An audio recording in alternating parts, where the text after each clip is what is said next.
Welcome to Preventing Brandslaughter, your go-to show for discovering authentic, leading-edge ways to drive employee retention, elevate customer experience, and dominate marketing and sales targets without unknowingly killing your own brand. Tune in to lighthearted, transparent conversations featuring today's leading industry experts and entrepreneurs, breaking down stories of screw-ups, successes, and nuggets of wisdom every business owner or leader should know at heart. Let's get this show started with your hosts, Eric Sims and John Giuliano.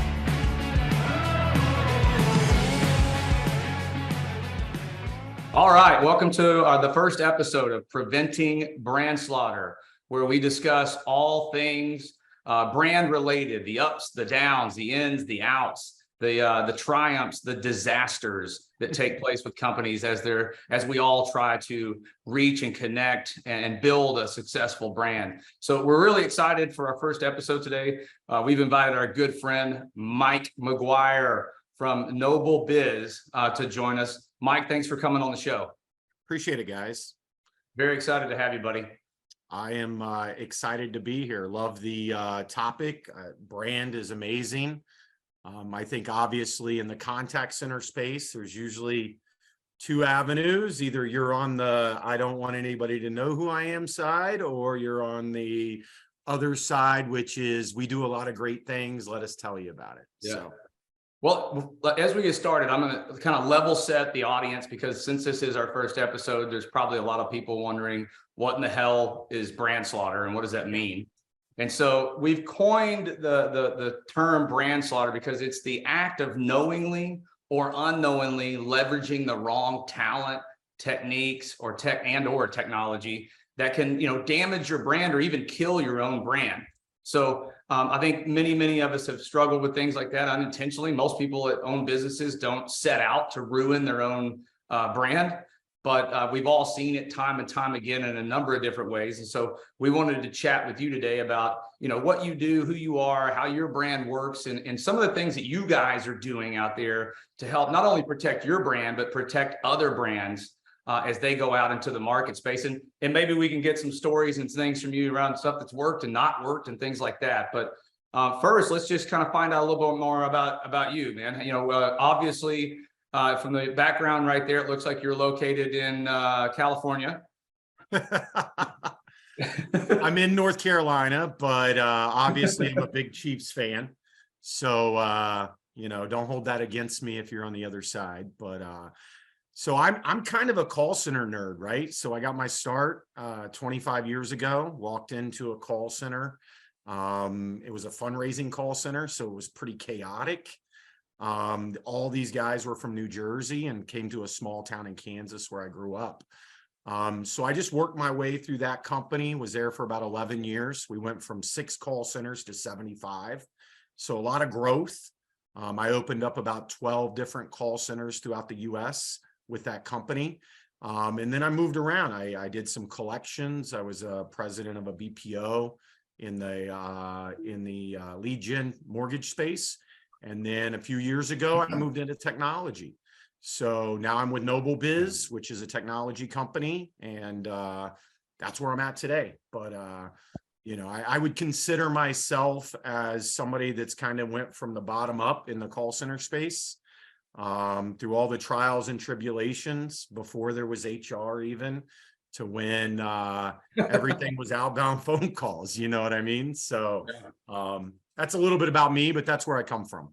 Awesome. And so NobelBiz, you said, is a technology company. I'm going to pretend I don't know anything about you. Okay. Sure. No, that's great. NobelBiz is a technology company, and tell the listeners a little bit about what you guys do in the market space. What are you offering, and what type of customers do you service, things like that? Sure. So we got, NobelBiz got its start as a carrier. So it's been in business for about 24 years.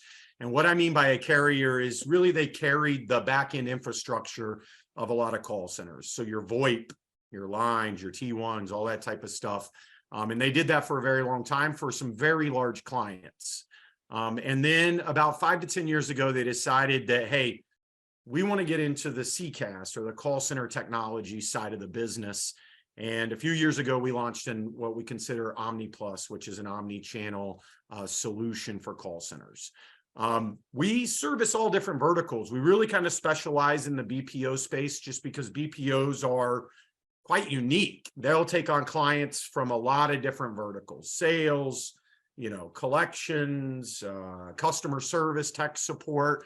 BPO really services a lot of different environments. So we try to create our technology that is nimble. So we can take a client or a customer that says, hey, Mike, I really only need 10 or 15 seats in sales, but then maybe they bring on a client that's 100 seats in customer service. So we try to find our technology that we can partner with our BPO or our call center and have a solution that can meet a lot of different needs versus we're collection technology or we're just a sales solution. So really we try to find that niche of being able to service a lot of different markets with our clients. Gotcha. Yeah. Now, Mike, hearing the evolution of your career, kind of starting off on the call center side, dealing with political and collections and working your way into technology, I'm sure you have a number of experiences over the course of your career where you've witnessed some form of brand slaughter, especially in politics. Take that away. I'm sure there's no brand slaughter in politics. Right? You never have to deal with that. Yeah. Maybe chat us up a little bit about some of the most egregious forms Sure. of brand slaughter that you've experienced. Yeah, I won't name names, but the companies that I kind of got my career started with, a lot of this was pre-social media. And so now with social media, these guys wouldn't be in business. I mean, social media changed the game when it came to brands and how quickly your reputation can get out there. And so I was working for a company, and based on the type of business we did, really divided the call center in male and female. So some of the type of campaigns we dialed on was more generated towards males and maybe calling for police, fire, stuff like that. And then other campaigns, they kind of consider more female. Well, unfortunately, there was a pay gap difference. And so very quickly, this gets out into the world, right? Call centers aren't quiet about things, and you're working in usually communities, and it destroyed them. I mean, to a point where, even though maybe your revenue was different based on those models and you could pay a little bit more, but understanding what you were projecting out into, the workforce or the community, that depending if you're a male or female is going to dictate your pay, that was a brand slaughter. Like that was tough. And, it seems like common sense, but in reality, the way that they looked at it is this generated, 10, 30, 40% more revenue. So, we passed that on to the employees. But unfortunately, the way they set it up and the optics was terrible.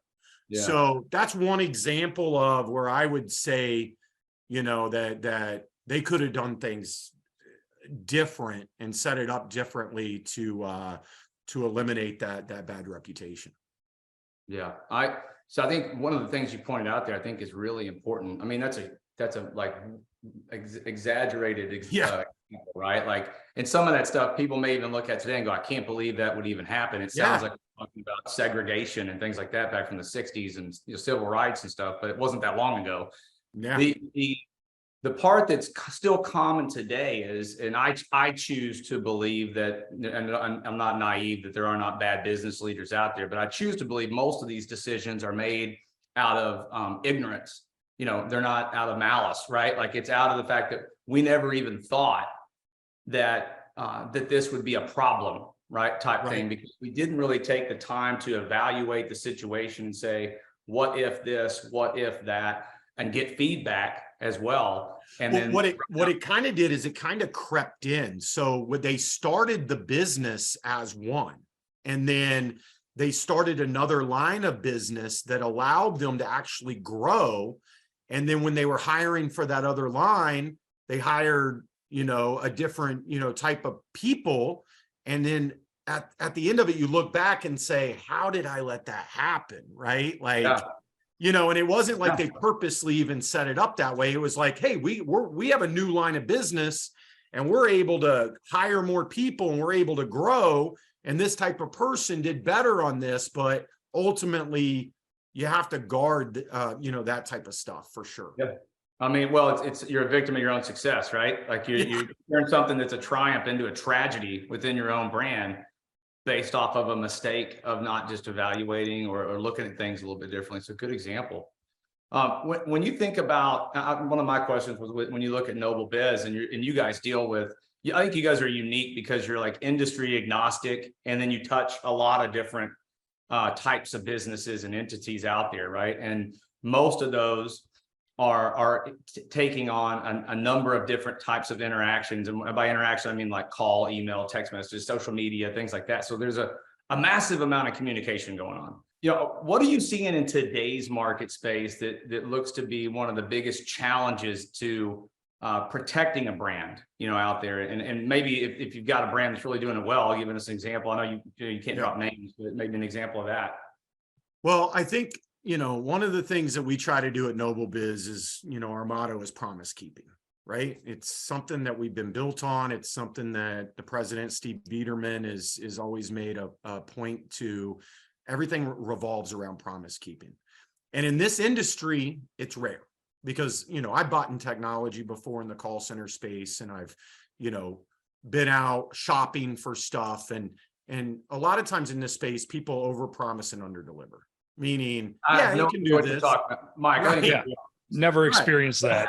Yeah, especially when you're in sales and somebody's like, oh, will it do this? Can it do that? Can you do this? And your answer is yes, yes, yes. And in your mind, you're saying, technically, it could do that, but is it reality that that's the way the system's built, right? And so I would say the biggest thing that I try to keep at the forward front of my conversations at NobelBiz is really reality of your business, this relationship.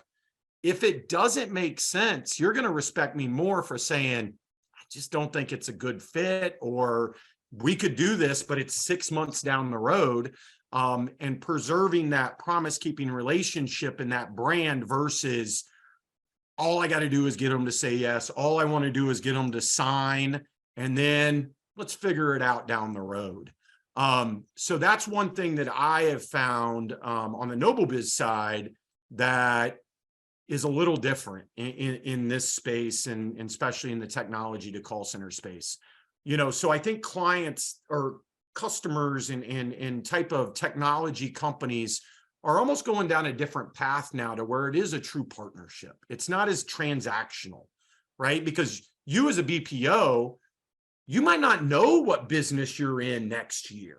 Like you may have a client that says, man, we really need customer service, or we really need this. And then you're like, Mike, can we do this? Like, is this technology in this position where we can do this? So that partner relationship now and that communication has to be much more open and more honest, I think, to preserve the brand, right? Because we can all overpromise. I could sign and then you fire me in a month, but every time that you do that, you're destroying your brand. And even though we think call centers are huge, we all know some of the same people, and we didn't even come from the same companies, right? So once that bad name or that bad brand gets out there, it takes a lot more to recover that brand than it did to hurt it. So, and Mike, from your seat as a potential customer,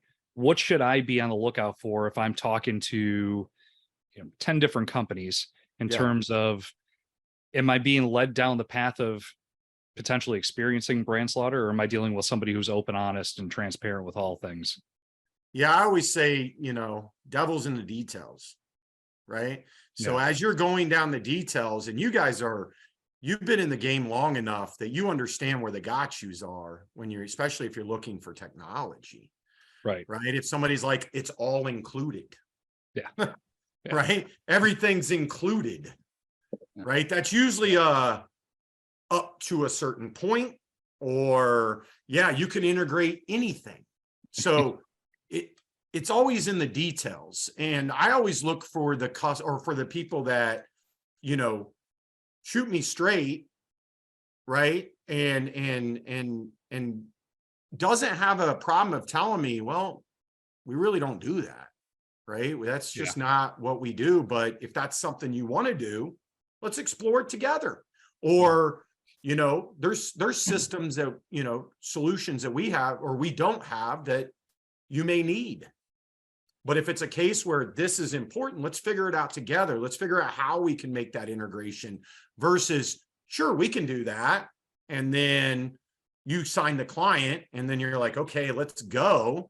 And I'm like, oh, well, I meant we could do that in 6 months, or we could do that for $10,000, or, you know what I mean? So it's the details of the business that we know, right? If you're an outbound calling, you know, there's going to be telco involved. You know, there's going to be VoIP charges. You know, there could be DID charges. You know, if you're buying a seat, what's included? Is it just inbound, outbound?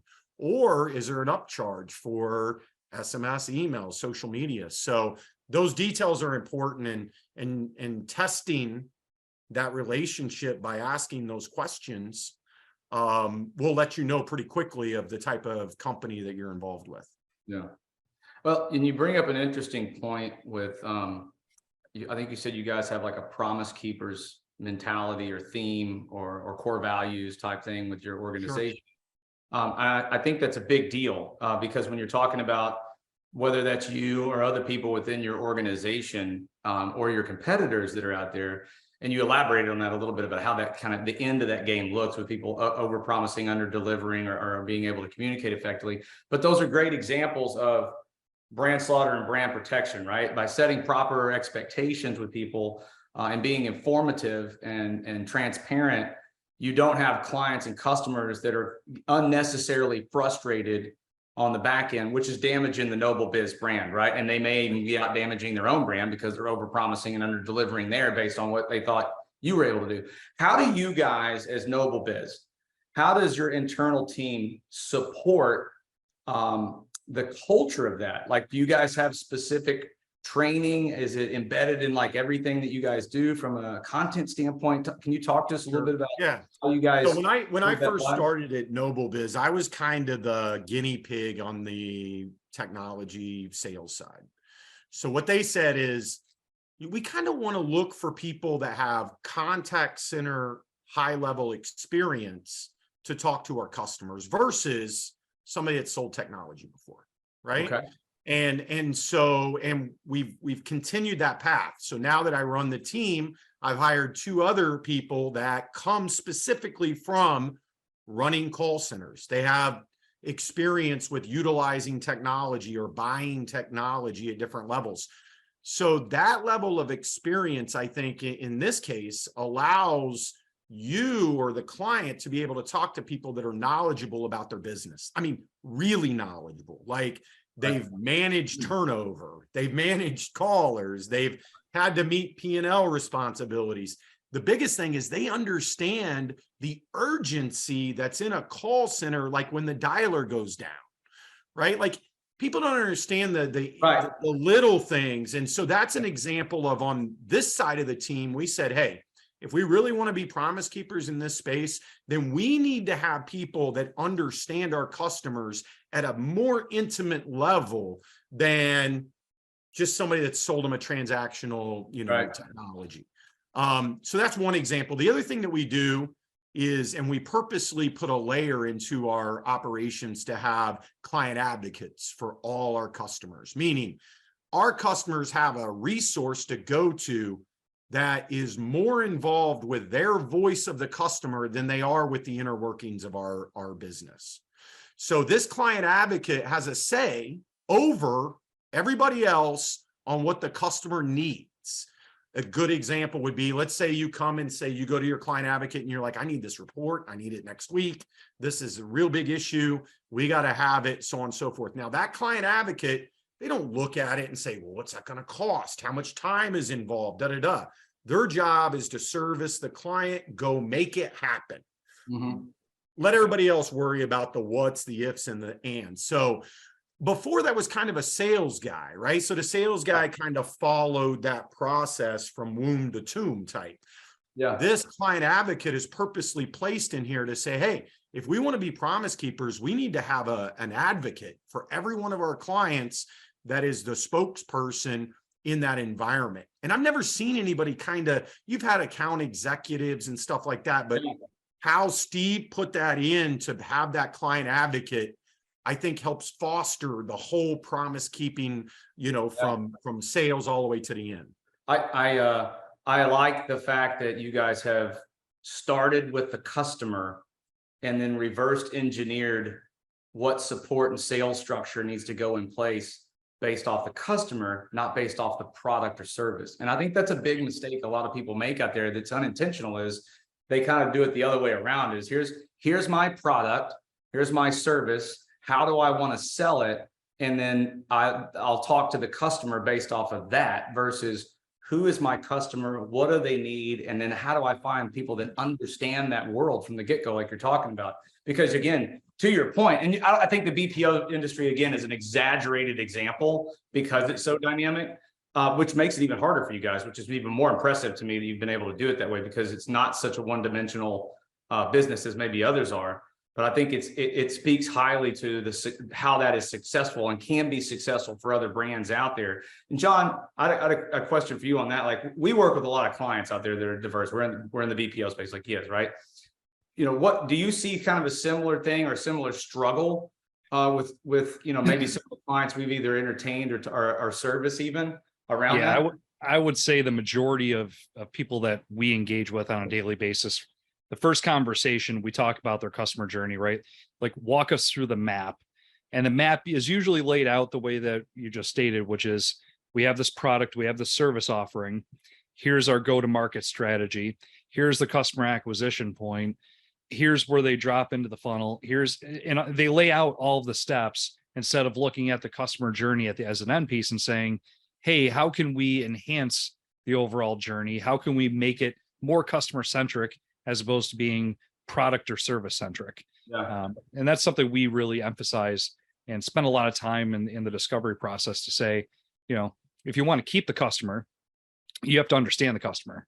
And that's, their habits, their trends, what their wants and needs and desires are. And then you can fit your product or service around the customer as opposed to the other way around.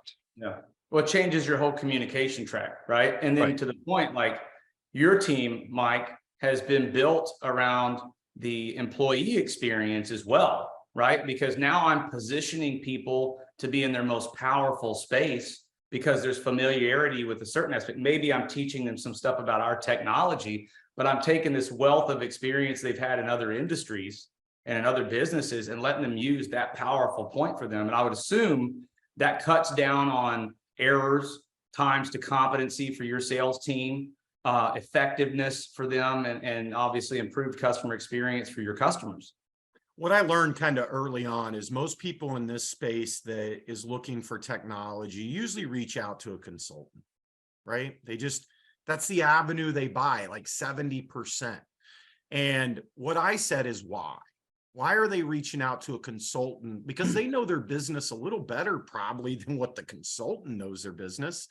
And so it's that familiar, what's out there, what could I not be using, what don't I know type mentality.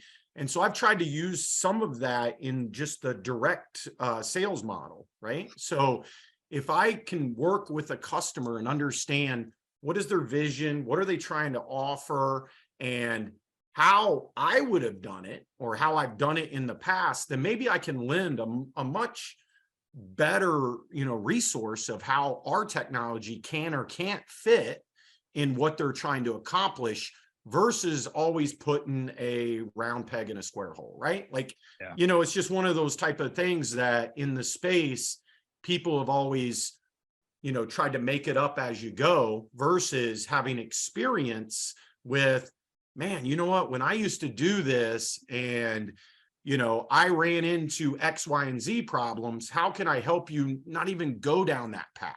So that's where some of the type of experience that we try to give our customers out of the get-go. Some of our customers, and everybody has different resources. Yeah. Right. So I could have a customer that's got 5 IT guys sitting on the side waiting and all these different resources. And I have a customer that it's him and his partner.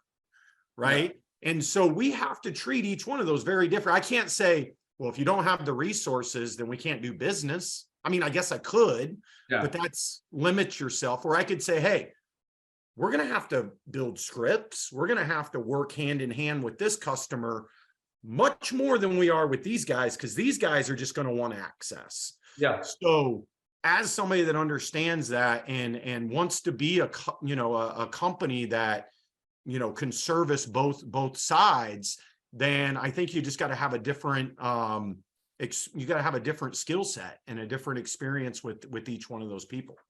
Gotcha. Do you I'd like to get a little more specific while we have time around NobelBiz, some of their servicing and how some of what you guys are offering, I don't want to say some, maybe all, but some specific things around some of the stuff that you're doing from a technology standpoint, and how that's helping other brands protect themselves against brand slaughter. And maybe specifically, let's, around some of the outbound things that you guys have come up with. Sure. Technology side that, because that world's changed a lot. Back in when we all started, it was like click, hit an auto dialer, it dialed 9 million people. Yeah, there may have been cell phones at that point in time, but it probably wasn't. We were calling house phones, right? And now that game's changed, and there's a lot of stuff that's been put into place that is trying to help the consumer, right? Yeah. It's consumer protected related. But if brands aren't approaching that properly, they are maybe unknowingly destroying themselves just on their typical outreach. So, talk us up a little bit about what NobelBiz is doing to help with that. Yeah, I mean, they could destroy themselves multiple ways. They could financially ruin themselves with some of the laws and the regulations, TCPA, and some of those things that are out there as a government entity now that is regulating businesses. So in the outbound space, usually, there's kind of a couple different veins, right? You kind of brought up cell phones, you brought up the way you dial, and that's kind of changing, right? So as consumers move towards digital, as consumers start looking at SMS, email, social media ways to communicate, it's important for technology to also adapt to those new ways of, contacting people. So in the outbound space, some of the things that are important is, are you following the law? Meaning, if you're calling somebody, do you have express written consent? Do you have permission to contact them on a dialer, right? So if you don't, we have technology that you can utilize where you can still reach out to those people, but it's compliant. And it's not a full predictive dialer, but it's a lot more productive than doing a manual call. So there's some technology that lies in there that gives you some protection, but it also gives you the ability to hit your numbers that you need to pay your people. Yeah. So there's kind of that space. The other space is around number management, right? And maybe people don't know, but when you're reaching out to people, now the carriers are regulating some of that volume by either labeling calls as spam or scam and other ways. So we offer technology that allows you to register your DIDs. We have technology that allows you to be transparent. This is who we are. If you want to put your company's name on there, so on and so forth. And then we have technology that allows you as a customer to be able to display those DIDs and diversify them. So you're not showing the same number over and over and over again as you reach out to people. But on the technology side, what I see changing is, like you said, the days of just loading up a list, dialing people 5 to 6 to 7 times a day and expecting that they're going to pick up and be happy about that, it's changing, right? Okay. So when you reach out to people, there is strategy. Why not make a call? Why not leave a voicemail? Why not send an SMS and an email all at the same time, right? Now you've touched this person one time. And now you've done 3 touches on this one attempt that allows that person to even call you back. Yeah. And so utilizing those other channels, I think at the end, you're looking at the customer saying, man, maybe you communicate via text or via email a lot more than you do phone calls, which I'm one of those people, right? Eric, you text me, I'm right there. You call me, probably going to voicemail, right? At least I'll call you back, but again, we're all on Zoom calls and stuff all day. So on the technology side, like you guys alluded to, what is the customer's preference and how do you adapt your call style, your communication style to that person, which is going to cost you in the long run less money because you're not dialing them over and over and over again. And the customer is going to be more responsive. So they're more likely to call you versus you calling them 10 times. So there's those type of technology that we've invested in, especially in the outbound space. And we try to partner with our clients to figure out what is the best strategy to get a hold of these people. Yeah, that's good stuff.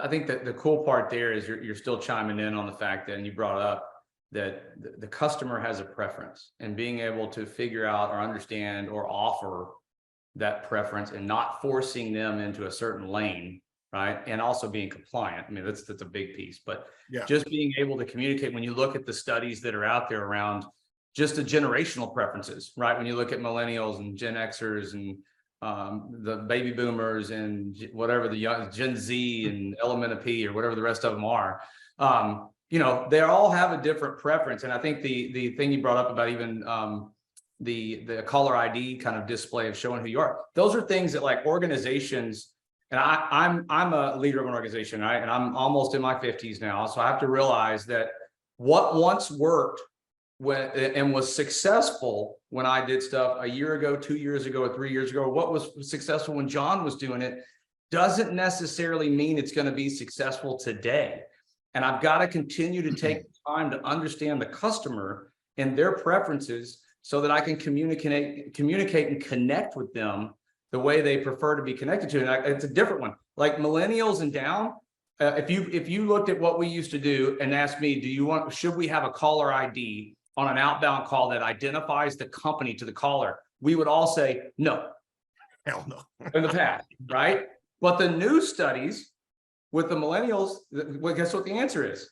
Yes, because they won't answer a call unless they know who it is, and they prefer not to get phone calls unless they know who it is, or at least it's showing them who it is. So it does change the game, you know, and it's still, they prefer text messages and emails over phone calls anyway. But it's just, those are the things that you go back to and say, if I'm understanding my customer and continuing to put those efforts in to understand my customer, I have to be highly nimble, flexible, and evolutionary to continue to do that. And I think you guys are doing some great stuff with that when you're looking at your servicing and technology. And I don't know if you have anything to add to that, Jon, but you know, it's a good point. Yeah, Mike, I think a lot of it comes, like, your industry alone is very challenging, right? Because you don't just have to understand your customer, but you have to understand your customer's customer and your customer's customer's customer. So there's a lot to peel back there. So, you know, my question is, like, how do you do that? How do you champion that initiative to really like get inside of the business that you're working with to understand their client base and then understand their client's client base? Yeah, one thing that's helped is my experience has helped me a lot by doing so much, right? And, you know, always being a student of the game, meaning, you know, I'm at these shows, I'm at these events, I know what new technologies out there. I talk to hundreds and hundreds of people every week. I mean, last week I was in Vegas, Affiliate Summit, and then I hopped a plane to a fundraising event in Florida. Two completely different industries, right? But I got experience in both. So I consistently, and none of that matters if I'm not a student, right? And I'm not trying to learn and develop and come up with new strategies and talk to customers about their complaints and their issues and, you know, why business is ineffective. So that's kind of one level, is I try to continue to be on that cutting edge or the leading edge of things. And so, you know, I try to continually be a student of the game. The other thing is you just have to take the time to learn your customer and your customer's customer. One thing I usually do if I'm going to work with somebody, first thing I do is, especially if they're a business, I call their customer service line. And then I go through their prompts. And then I talk to their agent. And then when I have a discovery call with them, I'll say, hey, how does this work? How does that work? And usually 9 times out of 10, I already know a lot about their business that's good, bad, or indifferent. And then I can quickly be able to say, hey, this is my advice, or this is what I would do. So at the end of the day, I think you guys nailed it when you said, go from the customer's experience and work your way back. Here's a good example of brand slaughter in my mind, and we'll see how it plays out. But there's airlines now that are literally cutting off their call center. Yeah. The only way you're going to communicate is via text or chat. Yeah. I don't know about you, but whenever I call a IVR, I'm usually going supervisor, or I'm hitting one and trying to get past that IVR. Yep. Imagine I'm in Mobile, Alabama. I'm stuck on a flight that's been delayed and I need to do another flight. And I'm sitting there on my phone chatting to a chatbot. Yeah. Right. That's not going to play out real well. I am not going to book my next flight with that company. Yeah. So in my mind, when you look at brand slaughter, you got to look at that customer end. And most of us, like for the airlines, we all fly. We all understand that. The last thing we would want to do is eliminate a human connection, because a lot of times we just want to vent. How dare you cancel my flight? How dare you? Are you going to pay for my hotel? Blah, blah, blah. And that's where that human really, can show compassion. They can talk you off the ledge. They can give you something free, and then they can preserve that brand and that relationship. When you don't have that, I just can't see that playing out well.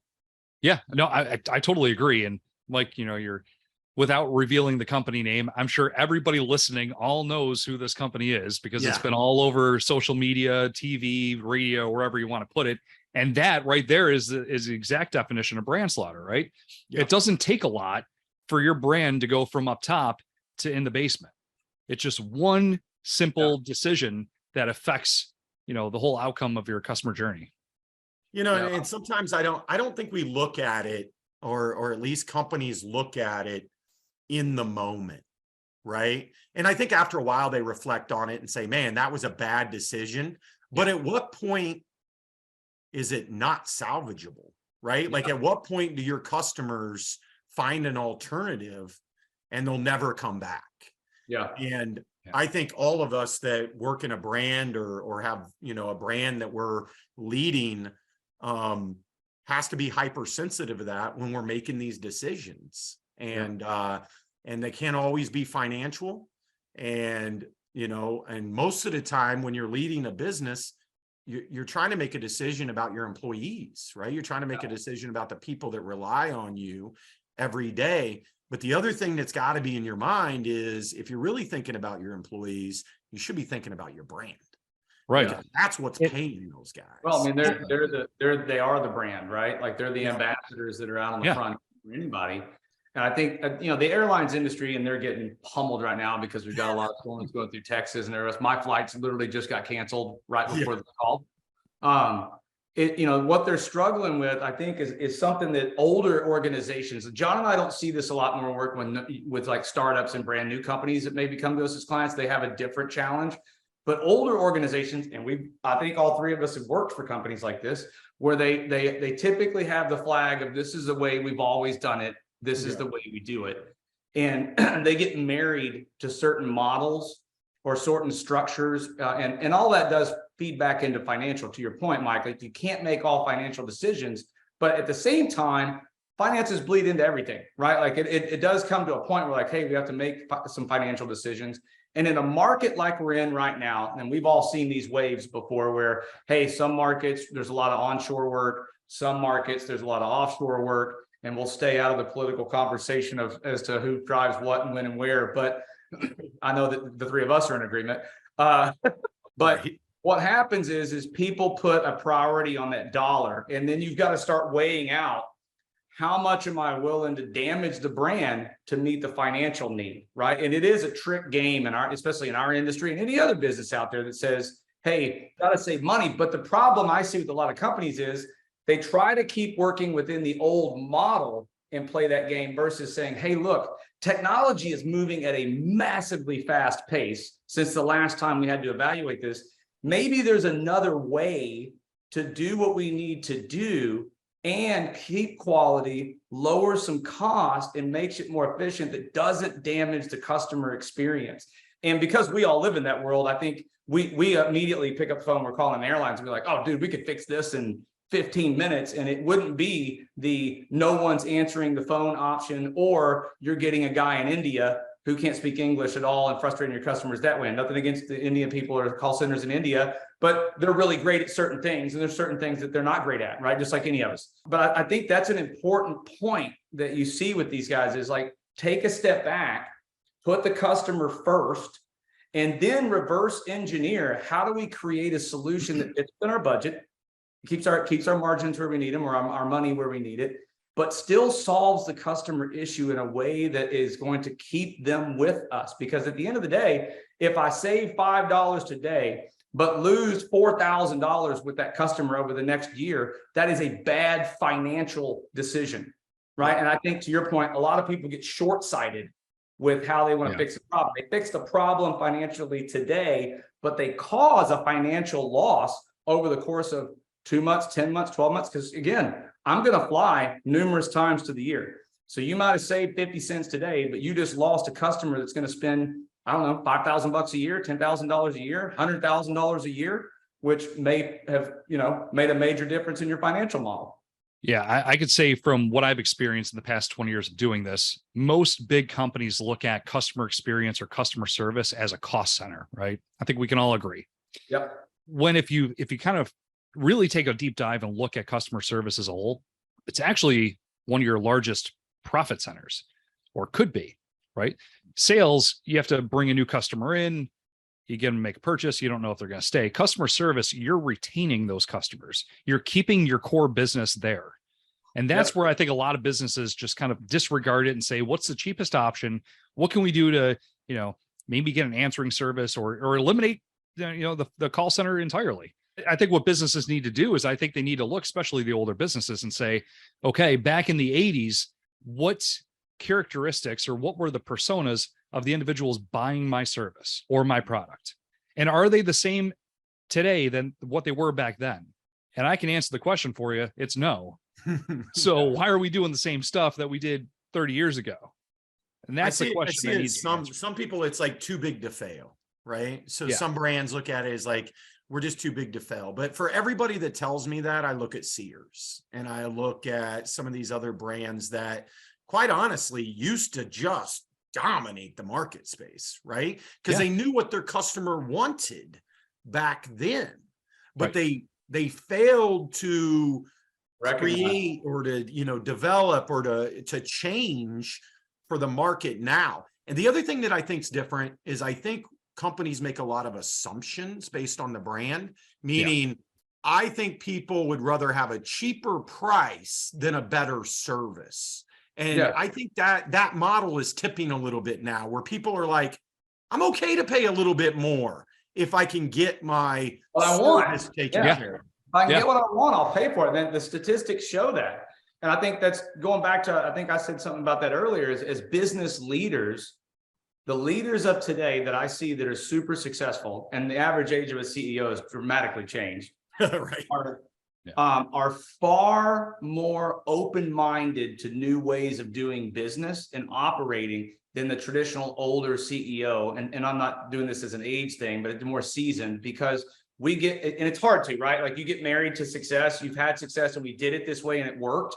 It's hard to say, well, if we keep doing it this way, it's not going to work. How would that happen? Because we've already done it that way and it worked. Well, the reality is you're not taking what Jon said into your calculation, which is the consumer has changed, which does change your whole formula. So now you've got to continually change your formula to meet the consumer's demand. And if you're not building it from that stance, you're eventually going to be a Sears. It will happen at some point in time. Look at the space we're in, right? So let's look at the call center space. Let's look at technology, and let's look at how we ran our business today versus what we did 5 to 10 years ago, right? The typical call center 10 years ago was a big building with a lot of people with T1s in the building and a bunch of people in the call center, and you just hired as many as you can, you turned through them, and you just found a core group and you kept turning through them, right? Yep. Everybody in agreement to that. That's how it was when we all came up.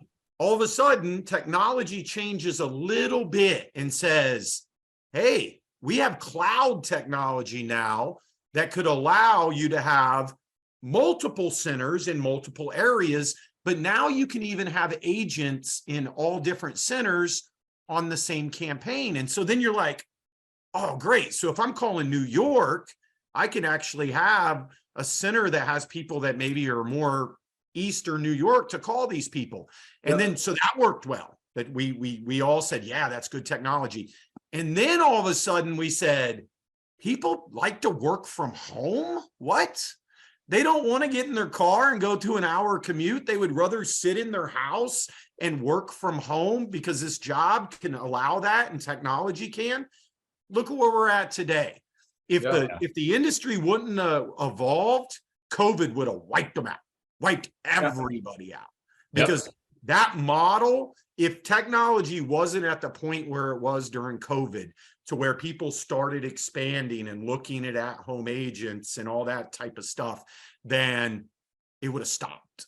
And it would have been a bigger disaster than what it was. So, but again, we're looking at the end customer, and the end customer don't care where you're calling from. That's right. They don't, no. They don't care. And if you're happier because you're at home and you give a better experience to that person because now you don't have to go through an hour commute, then the customer is actually in a better position than this guy that's sitting next to a stinky person and that yells at him, their coach yells at him all day.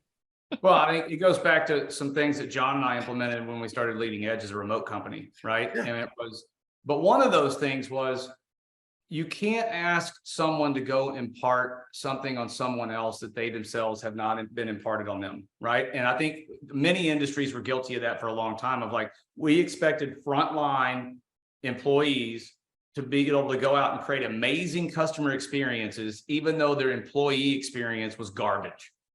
And so, and we kept scratching our heads going, well, I don't understand why they can't create a great experience. And you're like, well, their environment sucks. The management of them is almost like a slave labor or awful. And it's a dictatorship in many businesses. And then you want them to turn around and treat people great. Like, what type of person has that skill set over time to take that type of beating from an ecosystem and then turn around and recreate an entirely new environment at scale? Maybe there's one or two, but the reality is it's not very many. So, you know, I think the companies that are looking at, I think the companies that are going to be most successful over the next couple of years are going to do two things. One is what we've been talking about, which is looking at the customer and figuring out what the customer wants. The second step is looking at their employee and figuring out what their employee wants.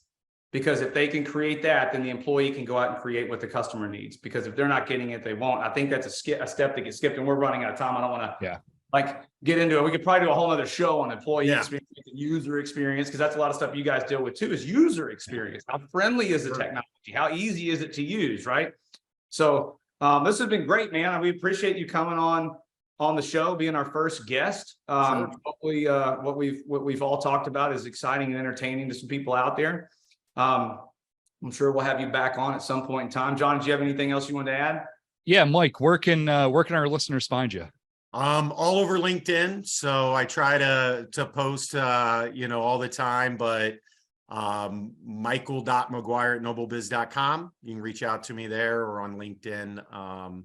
Love to talk with you. Like I said, even if it's talking to you about call centers, new ideas, what are the new trends? What should I be thinking of that I'm not thinking of? That type of stuff. That's what I do every day. Awesome. Perfect. Well, if you want to talk to Mike, reach out to Mike. You can find him under NobelBiz or on LinkedIn under Michael McGuire, or is it Mike McGuire on there? Michael.McGuire, yeah. Michael.McGuire. And so reach out to him, and he can be your best friend in that industry, as he is ours. And so we appreciate you tuning into the show. If you'd like more information on how to prevent brand slaughter in your own business, you can click one of the links below here and get some more information on that and sign up for our mailing. But we'll look for you at the next episode. And thanks for tuning in to Preventing Brand Slaughter. That's all for this episode of Preventing Brand Slaughter. We do wish you limitless business success as you perfect new ways of protecting your brand through stellar employee retention, killer customer experience, and unprecedented sales and marketing. Get more valuable advice on brand slaughter prevention that helps you avoid messing up your brand by listening to more exciting discussions at lec4u.com. That's LEC4YOU.com. Never miss another episode, and be sure to get your business-savvy friends to listen as well. We hope to see you on the next one. Thank you for listening.